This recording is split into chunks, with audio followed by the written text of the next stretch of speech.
হাঁটতে হাঁটতে 27 নম্বর জোন পার হচ্ছিলাম, তখন হঠাৎ করে দেখতে পেলাম যে স্টুডেন্টরা কীভাবে রাস্তা শৃঙ্খলা মেনটেন করতেছে এবং ট্রাফিকের দায়িত্ব সুন্দরভাবে পালন করতেছে। চারপাশে দেখতে পাচ্ছেন যে ওই পাশে একটা হুজুর দাঁড়িয়ে আছে, সে মাদ্রাসার হতে পারে মেবি।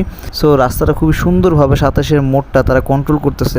এই 27-এর মোড়ে ভাই না হলো 10 থেকে 12 জন স্টুডেন্ট আছে এই জায়গায়, এবং মাদ্রাসারও 2-3 জন স্টুডেন্ট আছে। তো তারা সবাই মিলেই এই জায়গাটার ট্রাফিকটা নিয়ন্ত্রণ করতেছে এবং চেষ্টা করতেছে যাতে কোনো প্রকার জাম না সৃষ্টি হয়।